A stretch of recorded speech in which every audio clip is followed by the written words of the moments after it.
یہ کیا عقل کی بات ہے کہ تم لوگوں کو نیکی کرنے کو کہتے ہو اور اپنے تئیں فراموش کیے دیتے ہو، حالانکہ تم کتاب خدا بھی پڑھتے ہو، کیا تم سمجھتے نہیں؟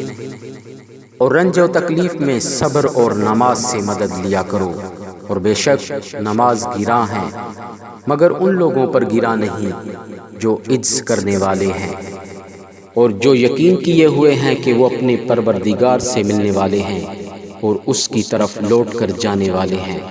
اے یعقوب علیہ السلام کی اولاد، میرے وہ احسان یاد کرو جو میں نے تم پر کیے تھے، اور یہ کہ میں نے تم کو جہان کے لوگوں پر فضیلت بخشی تھی۔ اور اس دن سے ڈرو جب کوئی کسی کے کچھ کام نہ آئے، اور نہ کسی کی سفارش منظور کی جائے، اور نہ کسی سے کسی طرح کا بدلہ قبول کیا جائے، اور نہ لوگ کسی اور طرح مدد حاصل کر سکیں۔ اور ہمارے ان احسانات کو یاد کرو جب ہم نے تم کو قوم فرعون سے نجات بخشی۔ وہ لوگ تم کو بڑا دکھ دیتے تھے، تمہارے بیٹوں کو تو قتل کر ڈالتے تھے اور بیٹیوں کو زندہ رہنے دیتے تھے، اور اس میں تمہارے پروردگار کی طرف سے بڑی سخت آزمائش تھی۔ اور جب ہم نے تمہارے لیے دریا کو پھاڑ دیا، تم کو نجات دی اور فرعون کی قوم کو غرق کر دیا، اور تم دیکھ ہی تو رہے تھے۔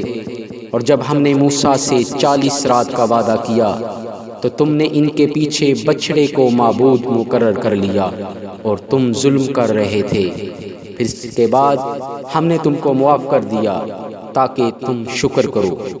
اور جب ہم نے موسیٰ کو کتاب اور معجزے عنایت کیے تاکہ تم ہدایت حاصل کرو، اور جب موسیٰ نے اپنی قوم کے لوگوں سے کہا کہ بھائیو، تم نے بچھڑے کو معبود ٹھہرانے میں بڑا ظلم کیا ہے، تو اپنے پیدا کرنے والے کے آگے توبہ کرو اور اپنے تئیں ہلاک کر ڈالو، تمہارے حالق کے نزدیک تمہارے حق میں یہی بہتر ہے۔ پھر اس نے تمہارا قصور معاف کر دیا، وہ بے شک معاف کرنے والا اور صاحب رحم ہے۔